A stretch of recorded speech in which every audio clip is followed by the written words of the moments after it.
Good morning, traders. It's November 24th, 9:27 a.m. About 3 minutes, 2.5 minutes, really, till the market opens here. And I'll take a second just to say thank you to all the new subs. I celebrated 100 subscribers last week, I think Monday or Tuesday, and I'm already up 28 since then, so thank you for that. I took a trade in the pre-market on IDEX and ACB, so if you haven't seen that video, check that out. And I've got a whole bunch of stocks on the watch list today. Just because there were a bunch of top gainers that were within my price range and that had lower float sizes. So I just kept all the ones that passed my daily chart test and that were still trading, with decent volume and had floats less than like 80 million shares. I marked out some key levels. See, this one looks like it's off a little bit, just to give me some idea of where price is at the open. I always like to mark out the high and low of the pre-market.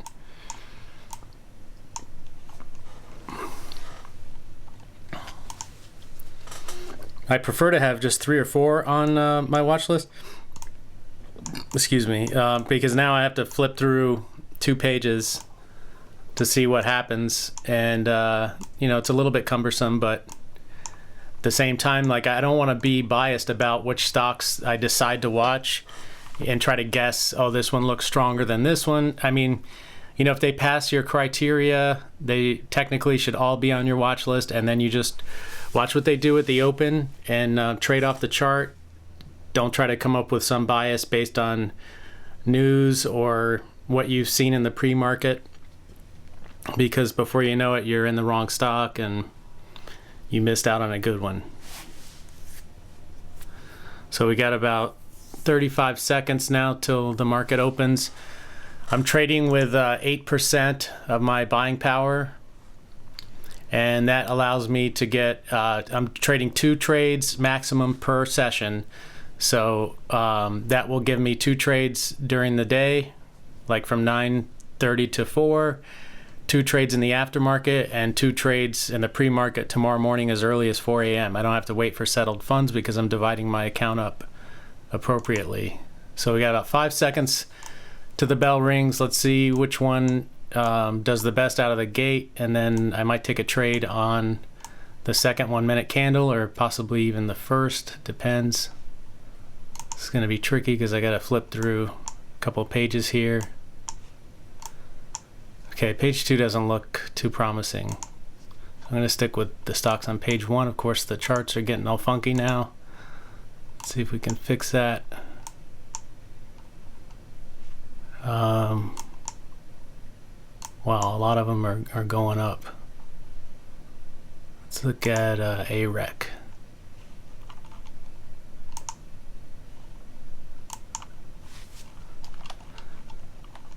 I want to see what the second let's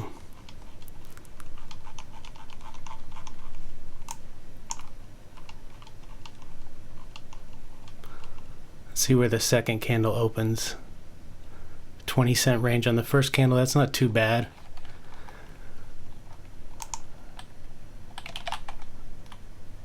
I meant to get in for the break. I got in a hair early, so that could bite me.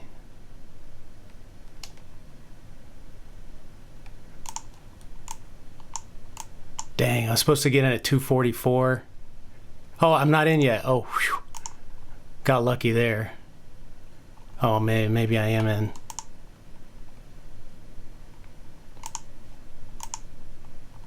Damn, I'm in.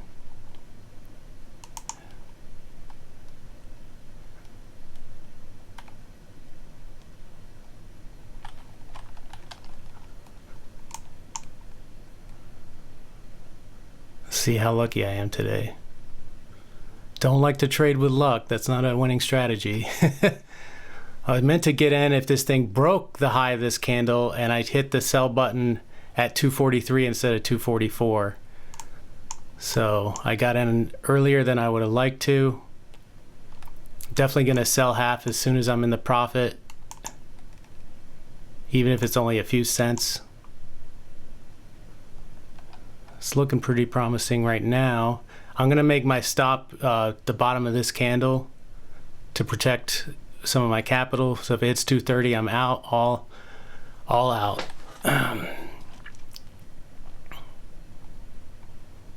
This is what makes day trading so hard, is you can have a plan and a strategy, and either if you don't stick to it or you screw up your execution like I did there, I got in early, then you're already putting the odds against you, and the odds are already against you.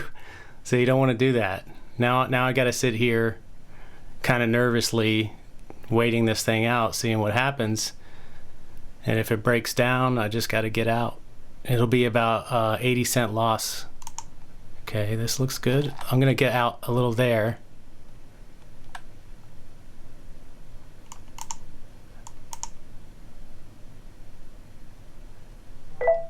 Shit, damn it, I hit sell all. So there you go. There's that execution thing. I might get back in if it breaks at 244 like I was supposed to. I had my finger on the wrong button. Damn.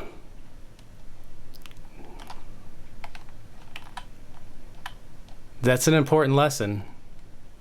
That's why I like to videotape these or record these, because you never know what's going to happen. And yeah, so now if I got in for 244, my stop would be at the low of this candle. All right, looks like this thing's failing.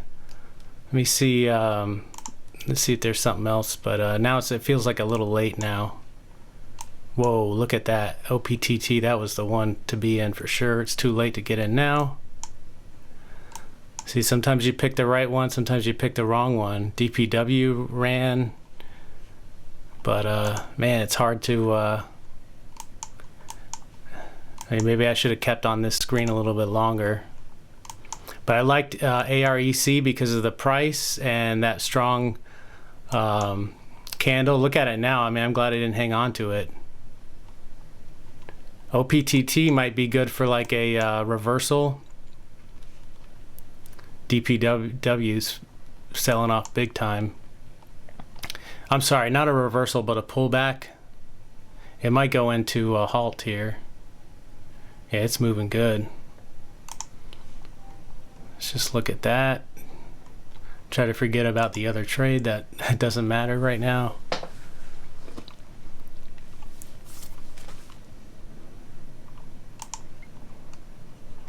That's not going to help.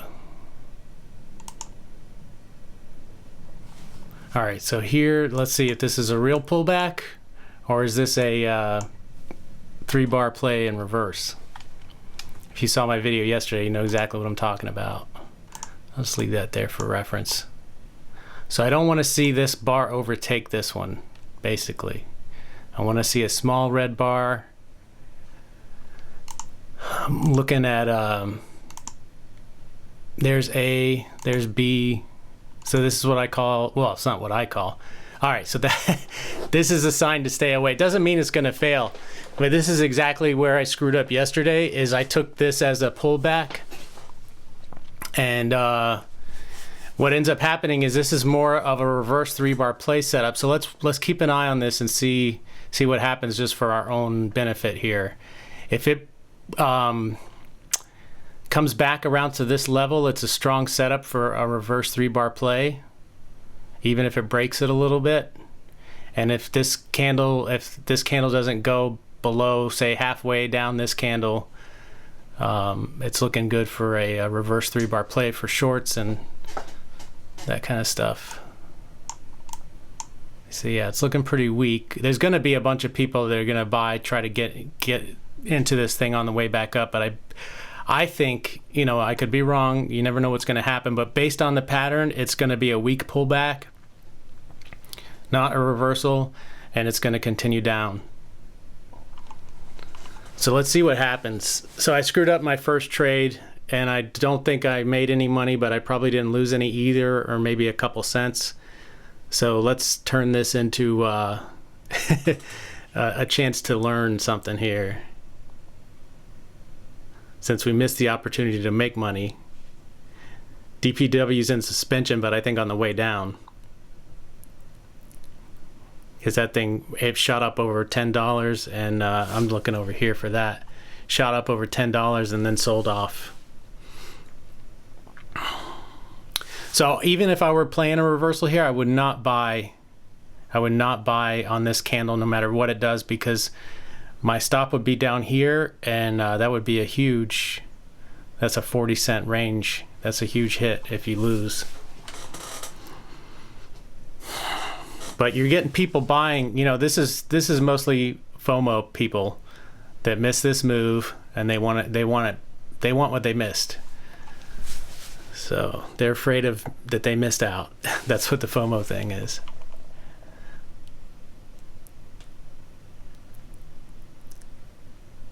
Now, if this thing breaks above this candle, you're going to see more people come in. But then it that might be when it reverses. A lot of times you get two green candles and then it flushes. But I don't know. I could be wrong. So that's the thing about the stock market, is you just don't know. You can only trade the chart in front of you and the experience and knowledge you have about reading price action.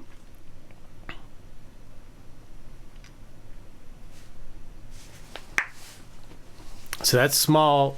This small candle, I think like the sellers are hanging out right now. They're waiting to see what happens, but the buyers aren't really coming in either. So I'm thinking it's going to head down after this. If it breaks the high, this would be a good entry, but I don't really want to get in it. I feel like I've already screwed up once this session, so might as well not add to that.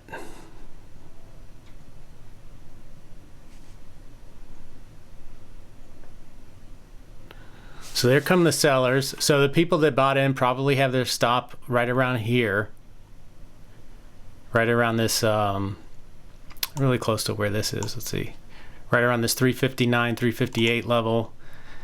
If it hits that level and flushes down, it's going to be probably flush city, meaning the price is going to go down big time. If this thing comes back up and it breaks this level, it's probably going to shoot up higher. But again, these are big candles. Like, I wouldn't want to get in. This one, you know, I bet you some people maybe got in and put their stop loss here, and it was hit, and that's why this candle formed. So I think this is more FOMO here. All right, so this thing's taking a little while to play out. You guys can check it out and see what actually happens. Let's see, what did I even trade? Let's see what my orders were, because man, I screwed that up big time. So I took a little loss on it. Looks like 0.7 of a cent times 8 should be 5.6 cents minus 2, 7.6 cents. So it's probably an 8-cent loss. Let's see if I'm right. 7-cent loss, pretty close. All right, so I lost on that trade, but I won the math competition, so that's good. Anyway, so yeah, I had a nice trade in the pre-market and got yeah, I think it's already on. This is just my trades for today. This is not a trade. So I took 49 cents from the pre-market and then just lost on that trade, which I don't even know. I think that thing flushed down anyway, right? So I shouldn't have been in it in the first place because it didn't hit my entry, and I don't know what happened. You know, I don't know what to say. I don't think I consciously got in early. Then now this thing's running up. So it broke that level, and I said if it did break that level, there was a good chance it would go up. But I don't think I would want to take that entry. Yeah, it's like a 20-cent range there. That's a little sketchy. And I'm sure there's some other buyers that are watching that don't like that setup either. So yeah, ARC, man, that thing really flushed down. All right, so I picked the wrong stock for sure. But that's why, you know, you have a plan and then you stick to it and you take your stop loss when it gets triggered. It looks like there was no way I could have. I think I would have lost more money on this thing if I didn't accidentally hit the sell all. So It's kind of a happy accident, although like I said, I shouldn't have been in the first place. The idea was to get in for the break of this candle. It never broke. So that actually would have kept me out on the trade, which is ideal because that's a trade I didn't really want to be in. I just slipped and I had my fingers on the buy button, and you know, maybe it was adrenaline or whatever that pushed it, but I got in where I didn't want to, and at least I got out. Not really by my stop loss, because I went to sell half, and when it went up, I swear it hit like 242. It did hit 242, and I was in at 241, so I was gonna go ahead and sell half, just for that tiny bit, really just to reduce my risk, because it was a trade I didn't want to be into. And then luckily at that point I accidentally hit sell all, which saved me from a bigger loss. So anyway, sometimes the luck works in weird ways, I guess. I don't believe in luck, but you know, that's not a good thing to be trading with. So that's it for me. For the market open trading, I'm only going to take one trade, and I'll take my chances here in the aftermarket if there's anything good.